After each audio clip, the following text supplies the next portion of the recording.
नमस्कार विद्यार्थियों, मैं पुष्पेंद्र राकोदिया स्वागत करता हूं आप सभी का एएसएल परिवार के इस लेटेस्ट वीडियो में। और आज हम आपके लिए लेके आए हैं मैट्रिक्स और डिटरमिनेंट्स की डीपीपी नंबर 3। और इस क्लास में जो क्वेश्चंस हम सॉल्व करेंगे वो आपकी बुक है एनसीईआरटी एग्जाम्पलर्स करके, उसके एमसीक्यूज को हम सॉल्व करेंगे। एनसीईआरटी की आपके पास एक बुक होती है जो आपका सिलेबस का पार्ट है, जिसको आप 11th और 12th में पढ़ते हैं। उसके अलावा सप्लीमेंट्री क्वेश्चंस के लिए एनसीईआरटी ने एक और बुक निकाली है जिसको हम बोलते हैं एनसीईआरटी एग्जाम्पलर्स। उसके अंदर कंपैरेटिवली थोड़े अच्छी क्वालिटी के क्वेश्चंस होते हैं और हर चैप्टर में करीब करीब यो मान के चलो आप 80 से 100 क्वेश्चंस एक्स्ट्रा एनसीईआरटी ने दिए हुए हैं।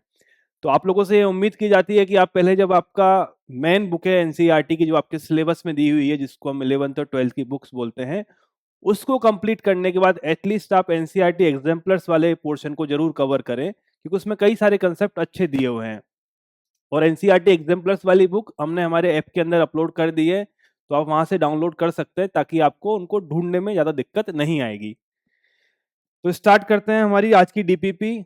और इसका पहला क्वेश्चन है, इसको एक बार पढ़िए और आंसर देने का ट्राई कीजिए।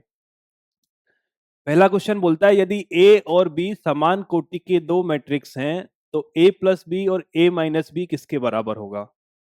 पहला क्वेश्चन क्या बोलता है हमको कि ए और बी दो मैट्रिक्स हैं, दोनों की ऑर्डर समान है, तो ए प्लस बी और ए माइनस बी की वैल्यू कितनी होगी, ये हमको निकालनी है। ए प्लस बी और ए माइनस बी, इसका वैल्यू हमको निकालना है। जो कंसेप्ट आपका काम में आएगा वो ये है कि अगर दो मैट्रिक्स को गुणा करते हैं तो ए बी सदैव बी ए के बराबर नहीं होता है। क्या कंसेप्ट काम में आएगा आपका कि अगर हम दो मैट्रिक्स को गुणा करते हैं तो ए बी सदैव बी ए के बराबर नहीं होता है। यह हमारा कंसेप्ट है जिसको हम यहां पर काम में लेंगे। देखिए, ए को ए से गुणा करूंगा तो आपका ए डॉट ए आ जाएगा, ए को बी से करूंगा आपका बी ए आ जाएगा, बी को ए से करेंगे माइनस ए बी आ जाएगा, बी को बी से करेंगे माइनस बी बी आ जाएगा। ऑर्डर का आपको हमेशा ध्यान रखना है इसमें, क्योंकि आपका जो मैट्रिक्स का गुणनफल है वो क्रम विनिमय नहीं होता। आप बी ए को ए बी नहीं लिख सकते। ए को ए से गुणा करेंगे आपका ए स्क्वायर हो गया, ये आपका बी ए हो गया, ये आपका ए बी हो गया, और ये आपका बी स्क्वायर हो गया। यहां तक कोई दिक्कत? एक बार ऑप्शन चेक करो, आपको ऑप्शन मिला नहीं मिला। ए स्क्वायर माइनस बी स्क्वायर, ये वाला ऑप्शन नहीं हो सकता। ए स्क्वायर माइनस बी ए, ये ऑप्शन भी नहीं हो सकता। ऑप्शन नंबर थर्ड देखो, A square minus B square plus B A minus A B. तो आपका ऑप्शन नंबर थर्ड एकदम करेक्ट है। बस इसमें ध्यान यही रखना है कि ये आपस में क्रम विनिमय नहीं होते। तो नॉर्मली हम जब ये फॉर्मूला अप्लाई करते हैं x प्लस ए और x माइनस ए का, तो हम उसको लिखते हैं x square minus A square. और इसके लिखने की वजह क्या होती है कि ये एक्स स्क्वायर होगा, ये ए एक्स होगा, ये माइनस का ए एक्स होगा, ये माइनस का ए स्क्वायर होगा। ये दोनों यहां पर कैंसिल आउट हो जाएंगे। क्यों? क्योंकि ये दोनों, ये आपका एक्स स्क्वायर हुआ, ये आपका ए एक्स हुआ, ये माइनस का एक्स ए हुआ, ये माइनस का ए स्क्वायर हुआ। ये दोनों पोर्शन आपके कैंसिल आउट हो जाएंगे। क्यों? क्योंकि ए एक्स और एक्स ए नॉर्मल गुणनफल में हमेशा क्रम विनिमय होता है, इसलिए यहां पर ये कैंसिल आउट हो गया। पर मैट्रिक्स के गुणनफल में क्रम विनिमयता हर केस में नहीं पाई जाती, तो आप ए बी को बी ए को माइनस ए बी से कैंसिल आउट नहीं कर सकते, आपको रखना पड़ेगा। क्लियर है? अगले क्वेश्चन पे बढ़े। और यही कंसेप्ट आपका काम आएगा जब आप दो मैट्रिक्स ए प्लस बी अगर दी हुई हैं और इसके आप होल स्क्वायर को खोलने जाओगे, तो आपको ए स्क्वायर आएगा, आपका ए बी आएगा, आपका बी ए आएगा और आपका बी स्क्वायर आएगा। ठीक है? यहां पर भी हम ए बी और बी ए को मिला के टू ए बी नहीं लिख सकते, क्योंकि यहां पर अपनी क्रम विनिमयता काम नहीं करती है। अगले क्वेश्चन पे बढ़े। नेक्स्ट क्वेश्चन आपका बोला हुआ है कि आपको दो मैट्रिक्स दी हुई हैं, एक आपका ए है, एक आपका बी है। तब यह बताना है कि ए बी परिभाषित है, बी ए परिभाषित है, दोनों परिभाषित हैं या दोनों परिभाषित नहीं हैं। देखिए, ए आपका एक मैट्रिक्स है जिसका ऑर्डर है 2 इंटू 3 का, और बी एक मैट्रिक्स है जिसका ऑर्डर है 3 इंटू 2 का। करेक्ट। तो ए बी कब परिभाषित होगा? ए बी जब परिभाषित होगा जब ये 3 और 2 बराबर होगा। ठीक है, दो मैट्रिक्स को जब हम गुणनफल करते हैं, ए आपका m क्रॉस n का है और जब बी आपका n क्रॉस m p का मान लो इसको, तो इस केस में हमारा ये गुणनफल परिभाषित होता है जब ये दोनों नंबर्स आपके सेम हो। तो 3 3 के बराबर है तो ए बी आपका परिभाषित हो जाएगा। अगर मैं बी ए की बात करता हूं, बी है मेरा 2 क्रॉस 3 का और ए है मेरा बी है मेरा 3 क्रॉस 2 का और ए है मेरा 2 क्रॉस 3 का। ठीक है, तो इस केस में भी यह दोनों बराबर हैं, मतलब मेरा बी ए बी परिभाषित होगा। ए बी भी परिभाषित होगा, बी ए भी परिभाषित होगा, तो आपका ऑप्शन नंबर कौन सा आएगा? सी। और वैसे भी जनरल रूल है कि अगर आपके पास एक मैट्रिक्स है m क्रॉस n का और एक मैट्रिक्स बी है p क्रॉस q का, तो ए बी तथा बी ए दोनों कब परिभाषित होते हैं?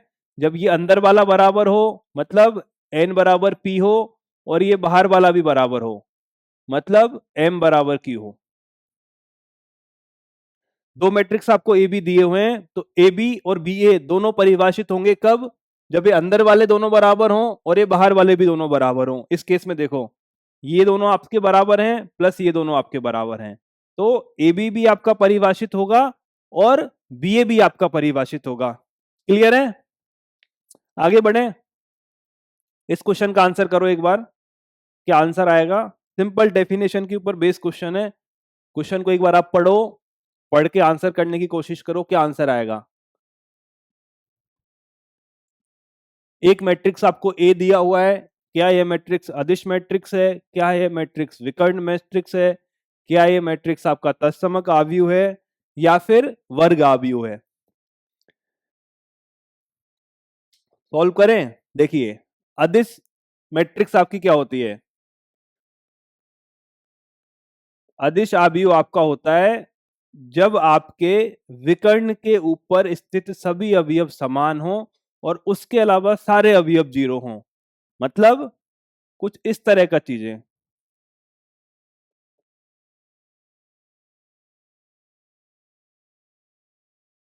इसको हम अदिश आव्यूह बोलते हैं कब? जब विकर्ण पर स्थित सारे अवयव बराबर हों और उसके अलावा सब कुछ जीरो हो। क्या इस तरह का है? विकर्ण के सारे अवयव समान नहीं है, तो ये मेरा अदिश आव्यूह नहीं हो सकता। ये मेरा अदिश आव्यूह नहीं हो सकता। विकर्ण आव्यूह क्या होता है आपका?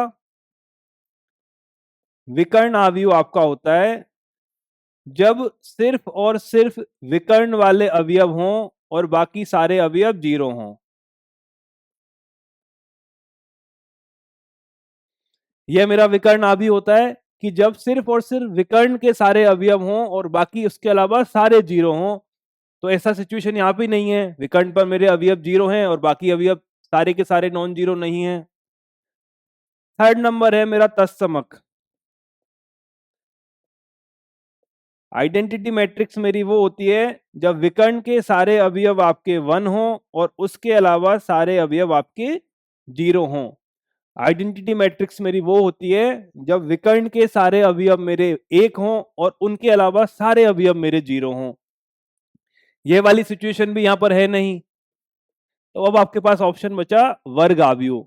यह केवल और केवल स्क्वायर मैट्रिक्स है जिसमें पंक्ति और कॉलम की संख्या बराबर होती है, रोज और कॉलम की संख्या बराबर होती है।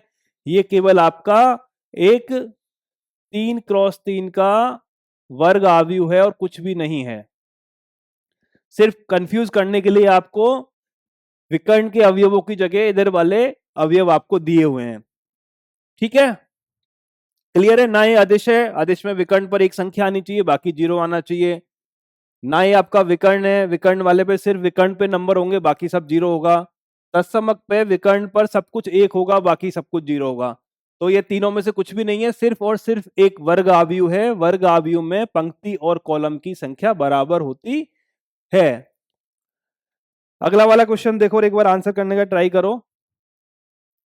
क्वेश्चन बोलता है आपका यदि ए और बी समान कोटि के दो सममित आव्यूह हैं, ठीक है, तब ये क्या होगा? देखिए क्या दिया हुआ है आपको, सममित हैं ए और बी। सममित का मतलब क्या होगा? जब मैं ए का ट्रांसपोज करूंगा तो मुझे ए मिलेगा, और बी सममित है मतलब बी का जब मैं प्रतिवर्त करूंगा तो मुझे बी मिलेगा। क्लियर है? सममित से क्या हुआ, जब मैं मैट्रिक्स ए का ट्रांसपोज करूंगा तो मुझे ए मिलेगा, मैट्रिक्स बी का जब मैं ट्रांसपोज मतलब प्रतिवर्त करूंगा तब मुझे सिर्फ बी मिलेगा। और विषम सममित क्या होता है आपका? विषम सममित होता है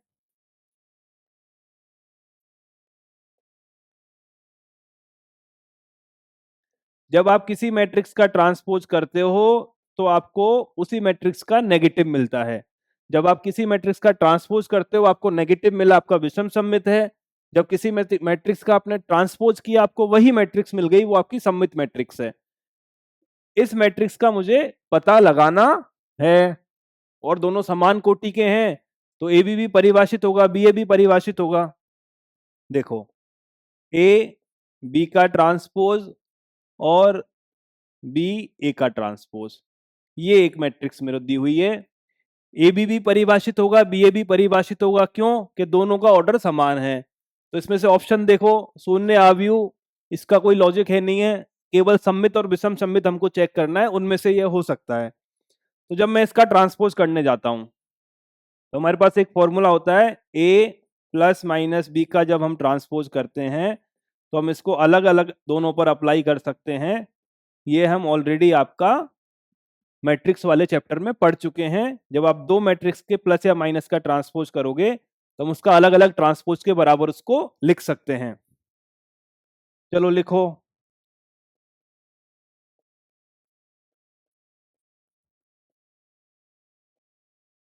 ये बात समझ पाए नहीं समझ पाए? दो का मैं दो का दो मैट्रिक्स को यहाँ पे घटाया हुआ है तो ट्रांसपोज आपका पहली वाली मैट्रिक्स पे आ गया, ट्रांसपोज आपका दूसरी वाली मैट्रिक्स पे आ गया। एक फॉर्मूला हमने और पढ़ा था कि जब मैं ए बी का ट्रांसपोज करता हूं, जब मैं ए बी का ट्रांसपोज करता हूं तो पहले ए का ट्रांसपोज होगा, फिर पहले बी का ट्रांसपोज होगा, फिर ए का ट्रांसपोज होगा।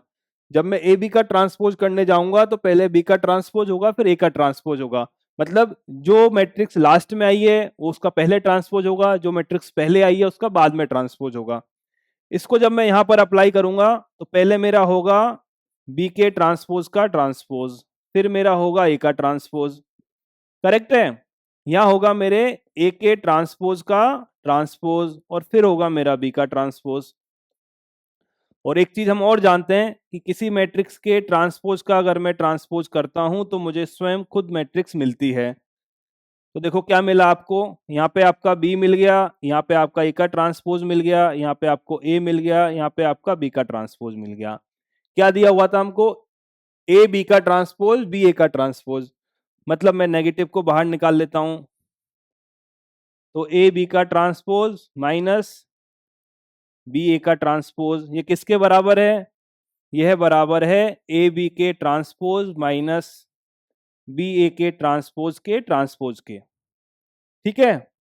मतलब इस मैट्रिक्स का मैंने ट्रांसपोज किया, मुझे वही के वही मैट्रिक्स मिल गई, पर आपको माइनस के साइन के साथ मिली। जब ऐसा सिचुएशन आपके पास आएगा तो आपका मैट्रिक्स कहलाएगा विषम सममित मैट्रिक्स। एक बार क्वेश्चन देखो, कोई डाउट है तो बताओ। सममित मैट्रिक्स हमारी कब होती है? जब मैट्रिक्स का आप ट्रांसपोज करोगे खुद मैट्रिक्स आपको मिल जाए। विषम सममित मैट्रिक्स होती है मैट्रिक्स का ट्रांसपोज करने पर वही मैट्रिक्स मिले पर माइनस चिन्ह के साथ में। करेक्ट है? इस चीज को हमें चेक करना है, इस मैट्रिक्स को ए और ए बी और बी ए दोनों परिभाषित होंगे, क्यों? क्योंकि ए की और बी की दोनों का ऑर्डर समान है। इसका मैंने ट्रांसपोज किया, ट्रांसपोज को अलग अलग पे अप्लाई किया। अगर मैं ए बी का ट्रांसपोज करता हूं पहले मुझे बी का ट्रांसपोज करना पड़ेगा, फिर मुझे ए का ट्रांसपोज करना पड़ेगा। पहले मुझे बी का ट्रांसपोज करना पड़ेगा, फिर मुझे ए का ट्रांसपोज करना पड़ेगा। मैंने यह किया, माइनस बाहर किया, तो मैट्रिक्स का ट्रांसपोज उसी मैट्रिक्स के बराबर है और माइनस चिन्ह के साथ में है। तो आपकी मैट्रिक्स क्या होगी? विषम सममित आव्यूह आपका होगा। करेक्ट? आगे बढ़े। अगला क्वेश्चन देखिए आप, सेम क्वेश्चन है आपका ये थोड़ी देर पहले हमने सॉल्व किया था। ये मैट्रिक्स आपकी दी हुई है, यह ना तो विकर्ण मैट्रिक्स हो सकती है, क्योंकि विकर्ण मैट्रिक्स वो होती है जिसके विकर्ण पर एलिमेंट हो, बाकी सारे एलिमेंट जीरो हो। पर यहाँ पे विकर्ण के अलावा चार भी है और चार भी है, तो विकर्ण मैट्रिक्स मेरा हो नहीं पाएगा। तत्समक आव्यूह क्या होता है कि जिसमें विकर्ण के सारे एलिमेंट वन हो, उसके अलावा सब कुछ जीरो हो। पर ना तो सारे वन है ना उसके अलावा जीरो है, तो यह भी नहीं हो सकता। ये सिर्फ और सिर्फ मेरा एक वर्ग आव्यूह होगा। वर्ग आव्यूह किसको बोलते हैं? जिसमें पंक्ति और कॉलम की संख्या बराबर होती है।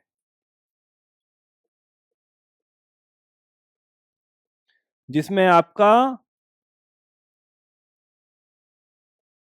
पंक्ति और कॉलम की संख्या बराबर होती है, ये आपका 3x3 का एक वर्ग आव्यूह है, इसके अलावा कुछ भी नहीं है। नेक्स्ट क्वेश्चन लीजिए, ये थोड़ा सा इंटरेस्टिंग क्वेश्चन है आपका। एक बार क्वेश्चन को देखो और आंसर ट्राई करो। एक बार क्वेश्चन को देखो और आंसर ट्राई करो। ये आपका थोड़ा सा एनालिटिकल क्वेश्चन है, आपको सोचना पड़ेगा तब आपका आंसर आएगा।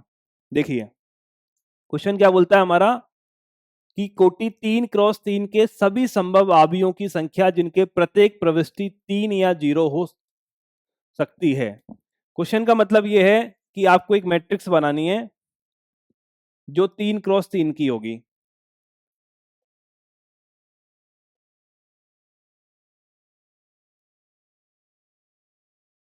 हमारा क्वेश्चन बोल रहा है कि आपको एक मैट्रिक्स बनानी है जो 3x3 की होगी। इसके सारे के सारे एलिमेंट या तो 3 हो सकते हैं या 0 हो सकते हैं। 3x3 की मैट्रिक्स में टोटल 9 एलिमेंट होंगे। यहां पर या तो 3 आएगा या 0 आएगा, या तो 3 आएगा या 0 आएगा। मतलब इन 9 एलिमेंट में या तो 3 आ सकता है या 0 आ सकता है। ऐसी कितनी मैट्रिक्स हम बना सकते हैं, यह हमारा सवाल है। ऐसी कितनी मैट्रिक्स हम बना सकते हैं, यह हमारा सवाल है। अब आप ध्यान से देखिए,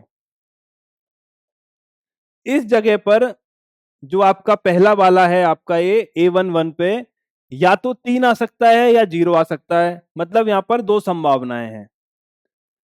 इस स्थान को भरने की टोटल दो संभावनाएं, या तो 0 आएगा या 3 आएगा। यहां पर भी या तो 0 आ सकता है या 3 आ सकता है, दो संभावना है। यहां पर भी या तो 3 आ सकता है 0 आ सकता है, दो संभावनाएं। और आपने क्रमचय संचय में एक थ्योरम पढ़ी होगी, फंडामेंटल थ्योरम ऑफ काउंटिंग, गिनने की आधारभूत प्रमेय। वो यह बोलती है कि एक घटना अगर m तरह से होती है और उसके बाद कोई दूसरी घटना n तरीके से होती है, तो इस ऑर्डर में टोटल घटनाओं के होने के जो नंबर होंगे वो m क्रॉस n के बराबर होंगे। फंडामेंटल थ्योरम ऑफ काउंटिंग आपकी क्या बोलती है कि पहली वाली घटना m तरह से होती है, उसके दूसरे वाली घटना n तरह से होती है, तो इसी क्रम में टोटल घटनाएं जो होंगी आपकी m क्रॉस n होंगी। तो पहली वाली जगह पर दो ऑप्शन अवेलेबल हैं, दूसरी वाली जगह पर दो ऑप्शन अवेलेबल हैं, तीसरी वाली जगह पर दो ऑप्शन अवेलेबल हैं। तो टोटल संभावनाएं क्या होंगी, इन सबको आपस में गुणा कर दो। यहां भी दो ऑप्शन है, यहां भी दो ऑप्शन है, यहां भी दो हैं, यहां भी दो हैं, यहां भी दो हैं, यहां भी दो हैं। इन सबको आपस में गुणा कर दो। ध्यान से देखो और सोचो, समझ पाए नहीं समझ पाए। ध्यान से देखिए एक बार और सोचिए कि समझ पाए या नहीं समझ पाए। क्वेश्चन मेरा ये बोल रहा है कि एक 3x3 की हमको मैट्रिक्स बनानी है, पर शर्त यह है कि उस मैट्रिक्स का प्रत्येक अवयव या तो 0 हो सकता है या 3 हो सकता है। तो इस मैट्रिक्स के हर स्थान को भरने के लिए मेरे पास दो ऑप्शन ही है, या तो मैं 0 ले सकता हूं या मैं आपका 3 ले सकता हूं। ठीक है, तो इस घटना के होने के कितने तरीके हैं, दो तरीके। इसके बाद जो यह वाली घटना होगी, इसको होने के कितने तरीके हैं, दो तरीके। उसके बाद जो यह घटना होगी, इसको होने की कितने तरीके हैं, दो तरीके। इसी क्रम में यहां तक सबके दो दो तरीके होंगे। और इन सारी घटनाओं के एक साथ होने का तरीका क्या हो सकता है, वो हो सकता है 2 गुना 2 गुना 2 गुना 2।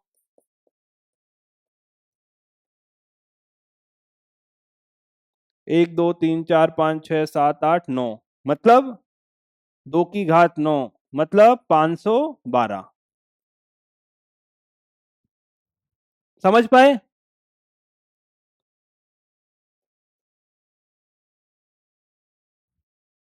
क्लियर है? एक घटना के होने के तरीके दो हैं, टोटल 9 घटना होंगी। टोटल घटनाएं निकालने के 2 को 9 बार गुना कर दो, और 2 की घात 9 का मान होता है 512, 2 की घात 10 का मान होता है 1024, और 2 की घात 8 का मान होता है 256। करेक्ट। तो 2 की घात 9 का मान कितना हुआ? 512। उम्मीद कर रहा हूं समझ पाए होंगे। आगे बढ़े। ये वाला क्वेश्चन देखिए आपका। यह क्वेश्चन क्या बोलता है कि एक मैट्रिक्स ए हमको दी हुई है, एक मैट्रिक्स बी हमको दी हुई है। ठीक है, मैट्रिक्स ए हमारे पास है, मैट्रिक्स बी हमारे पास है। तो ए माइनस बी का मान क्या होगा? तो ए माइनस बी का मान क्या होगा, ये हमें निकालना है। ठीक है, दोनों मैट्रिक्स 2x2 की हैं। यह भी आपकी 2x2 की मैट्रिक्स है, यह भी आपकी 2x2 की मैट्रिक्स है। तो ए माइनस बी परिभाषित होगा। ए माइनस बी निकालने की कोशिश करते हैं हम। 1/पाई को मैंने कॉमन ले लिया है। क्या आएगा आपके पास में? साइन इनवर्स एक्स पाई, और ये इधर जाके प्लस में हो जाएगा। आपको मिला sine inverse X pi plus cos inverse X pi. ठीक है, यहां क्या आएगा? टेन इनवर्स एक्स बटा pi minus tan inverse X बटा पाई, मतलब ये आपका 0 हो गया। इस पोजीशन पे क्या आएगा? साइन इनवर्स एक्स बटा pi minus sign inverse X बटा पाई, ये भी आपका 0 हो गया। तीसरा वाला देखिए, cot inverse pi x plus tan inverse pi x. ठीक है,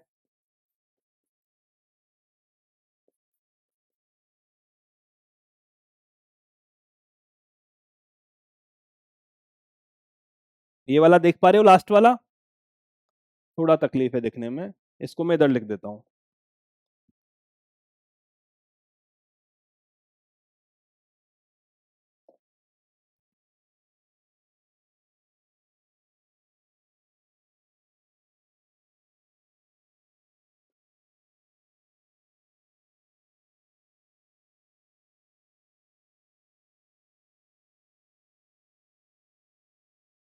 क्लियर है?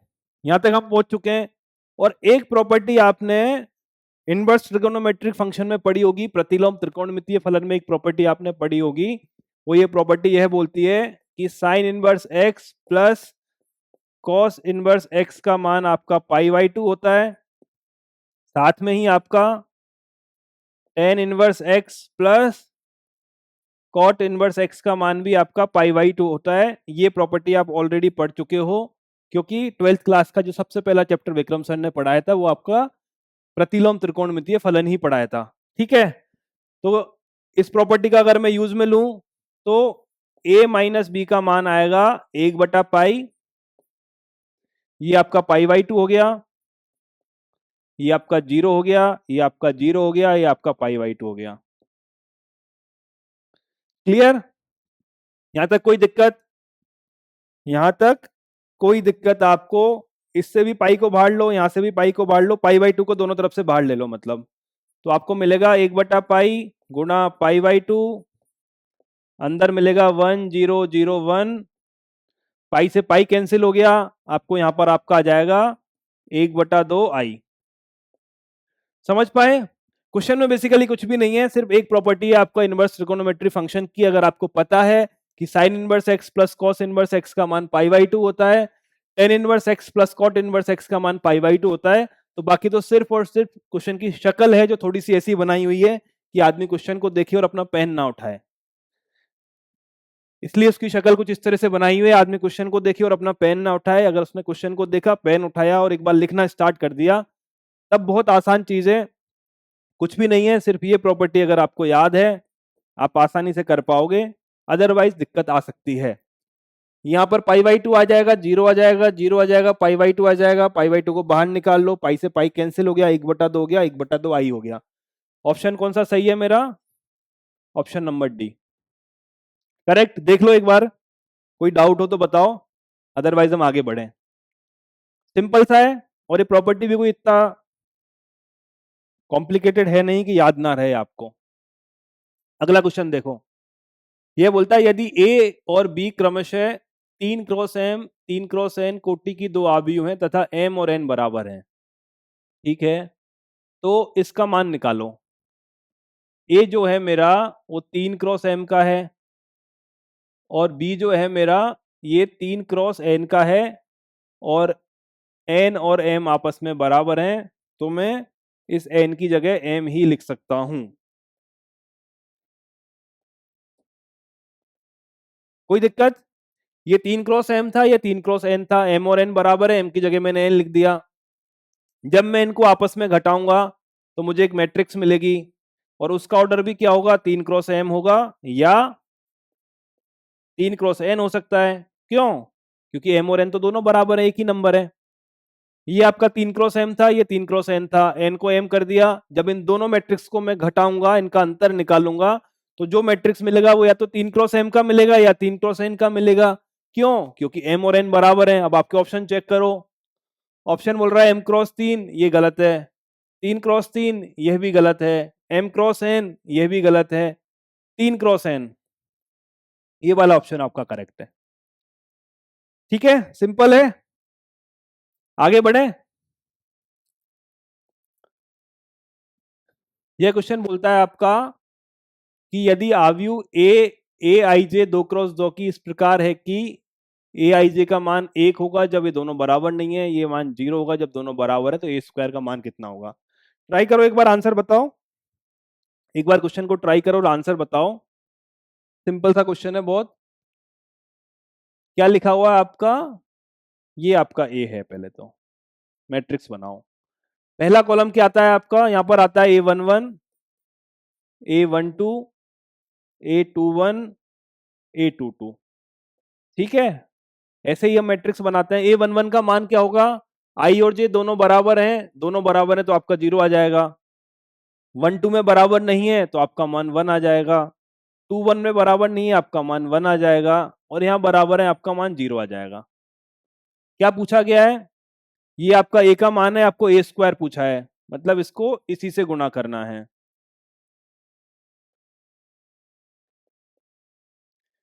0 गुना, नहीं,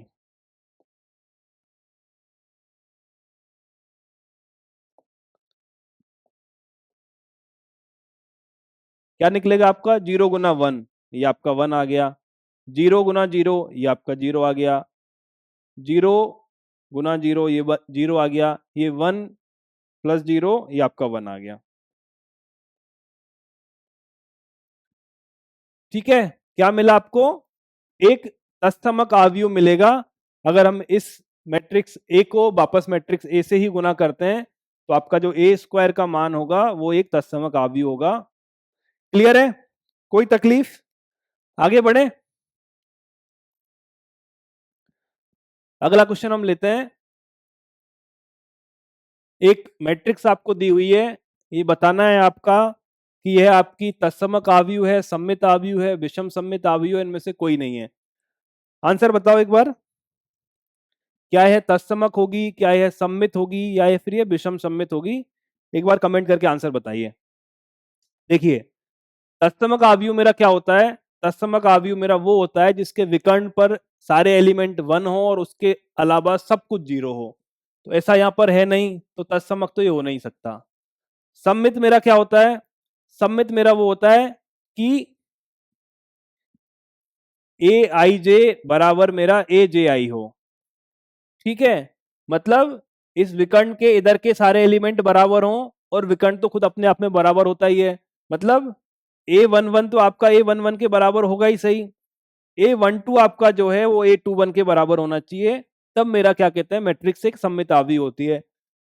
देखने का तरीका होता है, विकर्ण के सारे एलिमेंट को आप ढक लो, ये दोनों आपस में बराबर हो, यह बराबर हो, यह बराबर हो, तो 2 1 1 2 के बराबर है, 1 3 3 1 के बराबर है, आपका 2 3 3 2 के बराबर है, और विकर्ण है, तो ये आपका सममित मैट्रिक्स हो गया। विषम सममित कब होता है? विषम सममित कुछ इस तरह के होते हैं हमारे।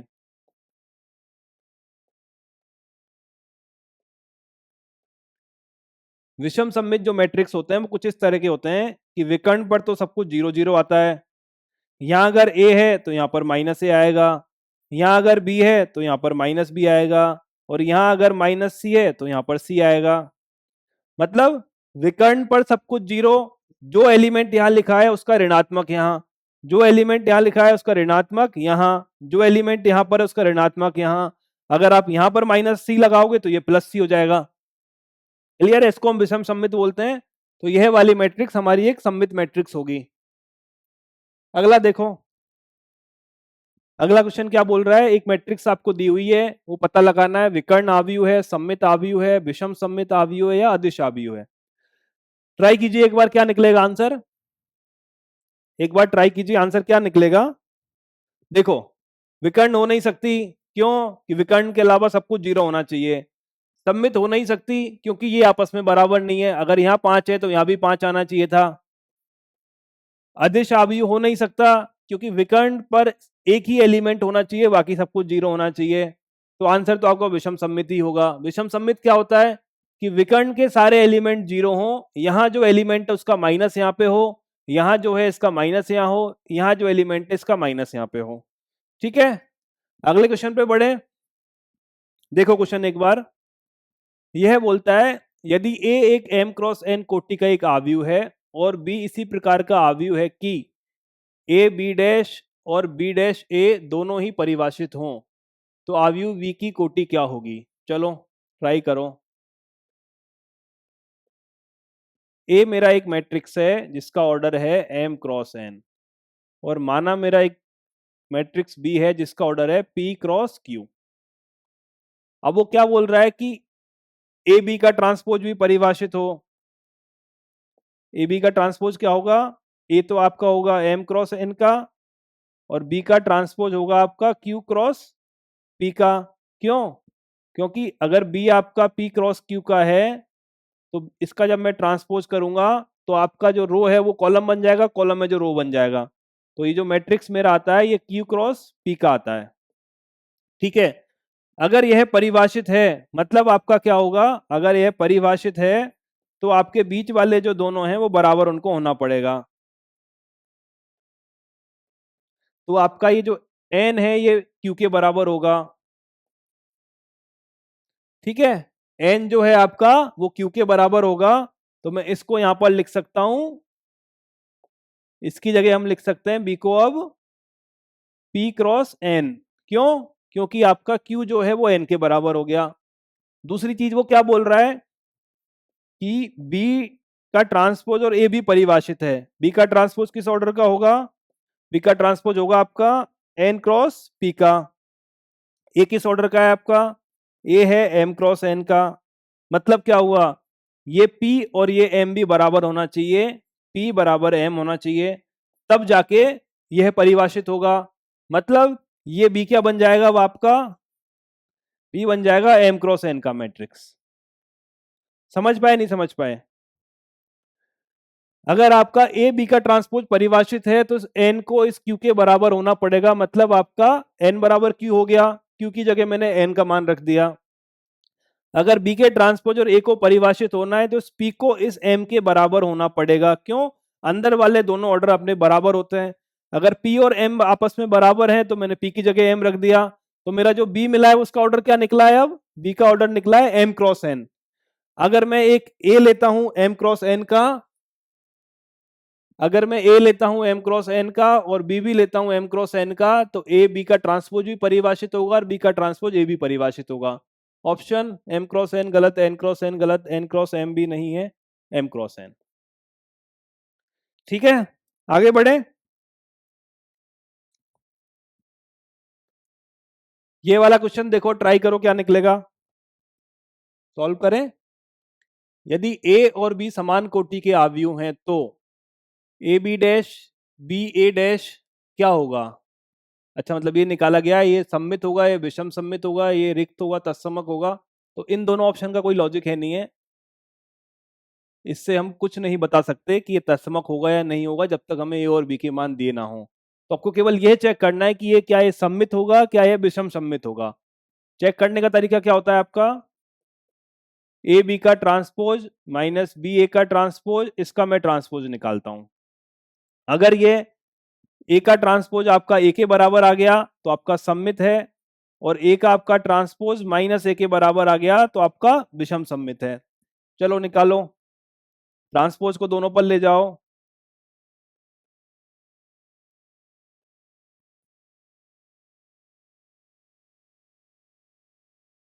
ये अभी हमने डिस्कस किया था कि ए बी का ट्रांसपोज जब मैं खोलता हूं तो मुझे पहले बी का ट्रांसपोज आता है, फिर आपका ए का ट्रांसपोज आता है, ठीक है। तो मुझे मिलेगा बी के ट्रांसपोज का ट्रांसपोज और ए का ट्रांसपोज माइनस मुझे मिलेगा बी का ट्रांसपोज ए के ट्रांसपोज का ट्रांसपोज।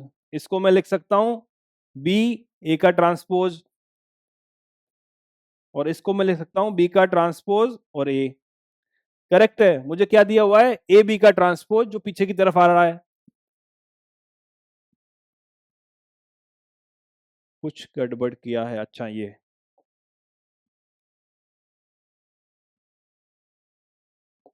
यहां पर क्या आएगा, ए के ट्रांसपोज का ट्रांसपोज और बी का ट्रांसपोज। इसको मैं लिख सकता हूं बी ए का ट्रांसपोज माइनस ए बी का ट्रांसपोज, ठीक है। मुझे ए बी का ट्रांसपोज पहले दिया हुआ है मेरा, मैंने माइनस को बाहर निकाला, ए बी का ट्रांसपोज माइनस बी ए का ट्रांसपोज। किसी मैट्रिक्स में मैंने ट्रांसपोज लगाया, वही मैट्रिक्स निकल के मेरे सामने आ गई माइनस चिन्ह के साथ में, तो मेरा जो मैट्रिक्स होगा वो होगा विषम सममित आव्यूह। इस तरह का क्वेश्चन पहले भी हम एक कुछ कर चुके हैं। ये हमारा नेक्स्ट क्वेश्चन है, इसको एक बार पढ़ो और ट्राई करो। क्वेश्चन हमारा क्या बोलता है कि यदि a इस प्रकार की आव्यूह है कि a स्क्वायर का मान i है, a स्क्वायर जो है मेरा इसका मान i है, तब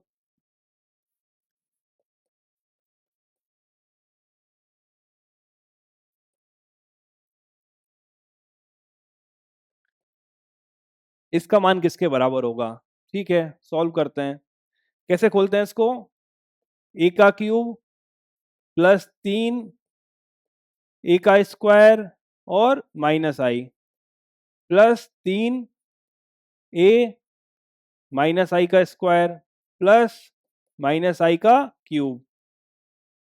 ठीक है, इसको अगर मैं खोलूंगा तो a का क्यूब आएगा प्लस 3 a स्क्वायर i आएगा प्लस 3 ए आई स्क्वायर आएगा प्लस आई का क्यूब आएगा माइनस 7 आपके पास आ गया।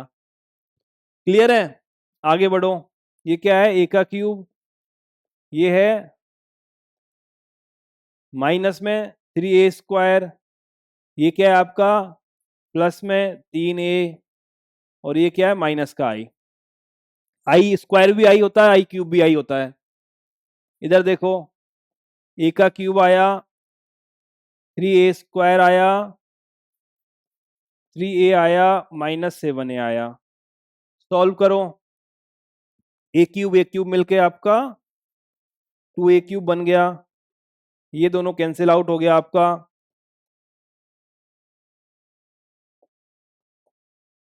यहाँ पे बचा 3 ए 6 ए हो गया। आई,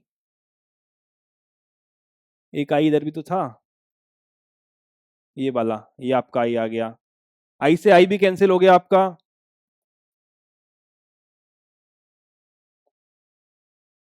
तो माइनस का 7 ए बच गया।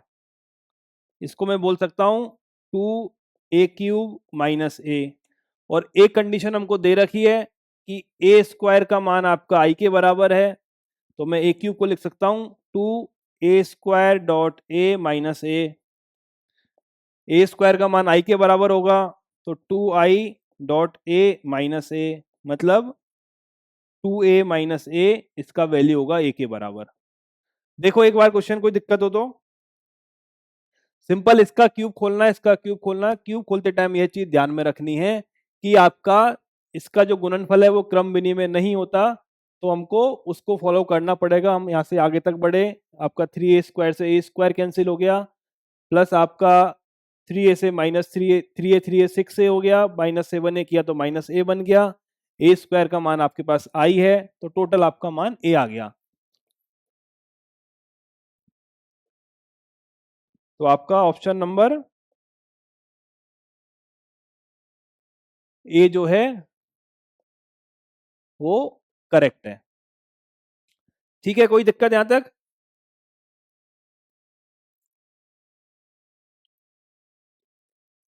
वैसे एक चीज और भी देख सकते हो आप, अगर मैं a को i के साथ गुना करूंगा, ठीक है, तो यह भी मेरा a होता है, और मैं i को a के साथ गुना करूंगा तो यह भी मेरा a होता है। अगर एक मैट्रिक्स a है, दूसरा मैट्रिक्स मेरा तत्समक मैट्रिक्स है, तो क्रम विनिमय का कोई चक्कर मेरे साथ पड़ेगा नहीं, तो आपको इसको अलग अलग गुना करने की जरूरत है नहीं है।